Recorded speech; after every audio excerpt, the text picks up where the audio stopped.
di tengah kesibukanmu yang sangat padat menyempatkan diri dengan membagi juga sebagai dosen ya. Gimana sih jadi dosen, kan kita tahu emang Kapri dosen nih ya. Seperti apa sih mungkin Aktivitasnya dibilang gampang nggak juga ya, agak berat juga karena kalau ngajar itu kan kita harus menyiapkan waktu bikin materi ya, dan materinya itu kan nggak bisa asal, benar-benar harus meliputi teori, bagaimana mengimplementasikan teorinya, harus sesuai juga sama apa yang mereka pelajarin. Dan terlebih lagi tantangannya hari ini adalah ini ngajarnya ke mahasiswa S2. Aku biasanya ngajar kan untuk S1.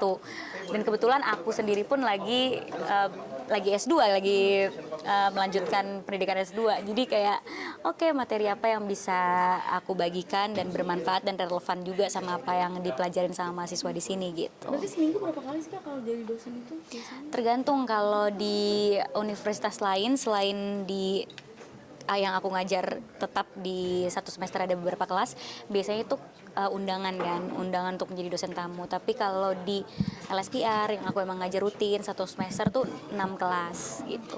Kalau ini seminggu Kalau ini karena ini permintaan khusus dan ini kan mahasiswa S2, aku nggak ngajar S2, aku ngajar S1.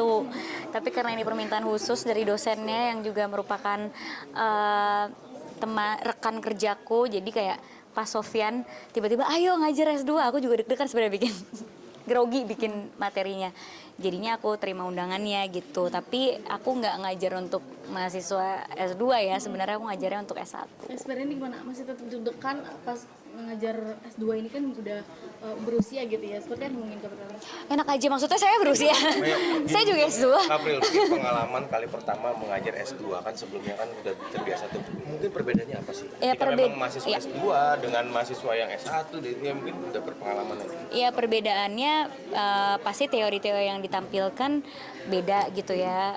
Biasanya extension teori yang dipelajarin di S1. Karena yang pelajaran di S2 kan juga teori yang udah ada, tapi kita diperkaya lagi gitu kan. Terus juga bagaimana mengimplementasikannya ke dunia nyata, ke dunia kerja. Karena kan yang kuliah mahasiswa S2 biasanya dia juga udah kerja kan. Kalau mahasiswa S1 kan biasanya memang kuliah, ada yang belum bekerja, ada yang belum punya pengalaman. Jadi biasanya ngasih case study-nya itu ya untuk mereka yang belum pernah punya pengalaman di dunia profesional. Tapi kalau mahasiswa S2 kan pasti udah punya pengalaman banyak, udah kerja juga. Jadi gimana ngasih case study-nya yang relevan sama kehidupan mereka gitu. Proses persiapan materinya sendiri gimana tuh Pak? Panjangnya gimana? Lumayan panjang sih, karena ini kan Fakultas Ilmu Komputer.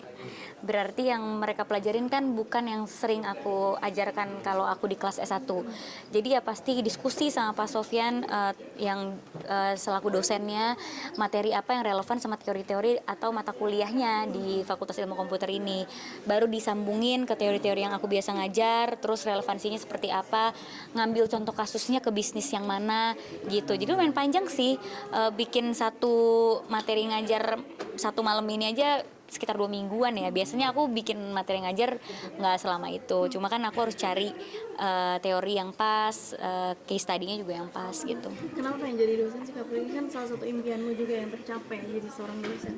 Sebenarnya impianku tuh jadi guru TK ya, bukan dosen. Cuma memang aku senang sharing aja sih sebenarnya. Karena kan jadi dosen itu bukannya cuma aku mengajar, tapi sebenarnya aku juga belajar.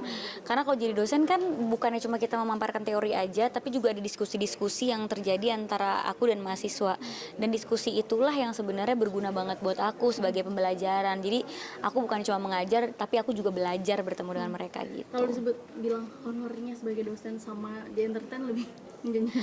Ya ampun, ini sih kita mengabdi ya, kita mengabdi ke dunia pendidikan, ke orang lain. Ini mungkin bisa jadi bentuk gives back aku ke orang-orang, karena menurut aku yang paling penting dalam kita menuntut ilmu kan bagaimana membagikannya. Jadi yang nggak dipikirin honor sama sekali.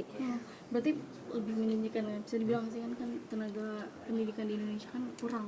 Ini adalah investasi dalam bentuk lain selain uang ya, karena kan dengan kita bisa sharing ilmu banyak ke mahasiswa dan mahasiswa juga sharing ke akunya belajar banyak, itu kan juga merupakan investasi. Nggak semua harus diukur dengan uang gitu. Really, membagi waktunya di tengah kesibukan kamu seperti apa sih? Atau ada yang mau kamu fokuskan untuk kedepannya? Untuk dosen atau syuting? Membagi waktunya banget yang kamu sibuk. pastinya sih sulit ya. Cuma kan kalau aku ngajar di LSPR aku udah punya waktu tetap gitu, bisa di hari Jumat. Nah itu bagaimana aku ngatur waktunya di hari Jumat. Terus biasanya ya kalau lagi syuting film mungkin yang susah, karena kan kalau syuting film agak susah izinnya. Jadi ya gimana kita nyelipin waktunya aja sih.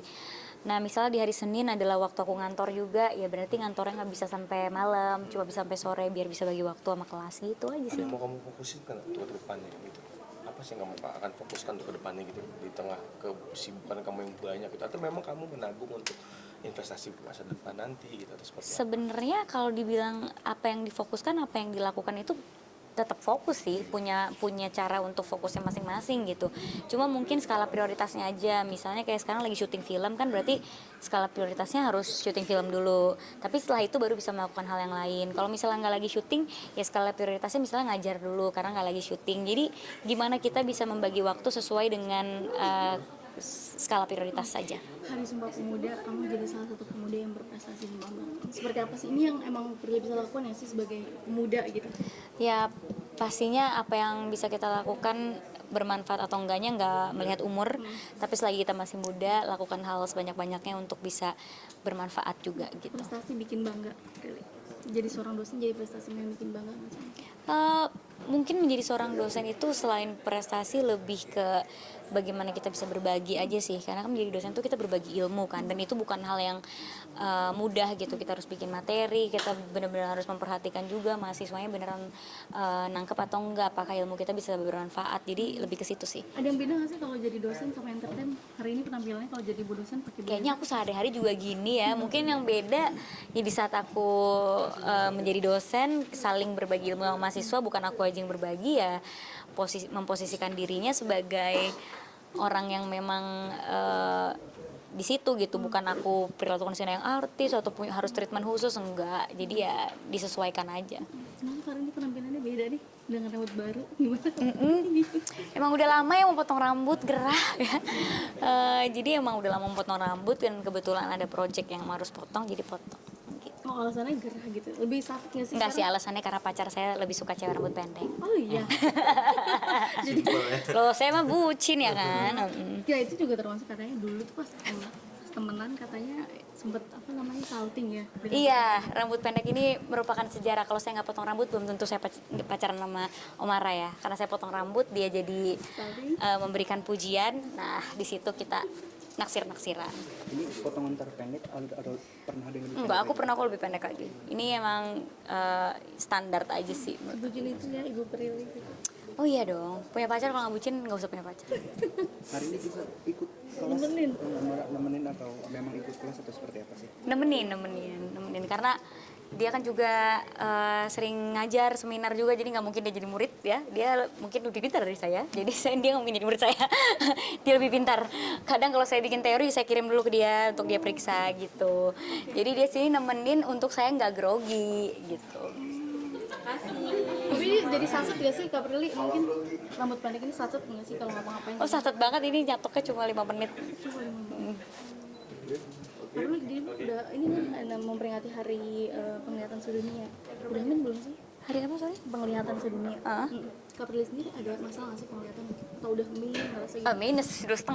Ya. Ini pakai soft lens bening. Biasanya kan pakai kacamata.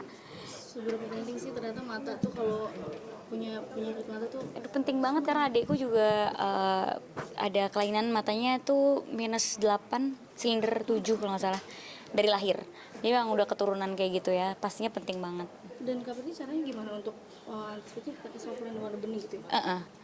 Pakai soft lens bening, pakai kacamata sama makan. Perbanyak makan yang memang bagus untuk mata gitu.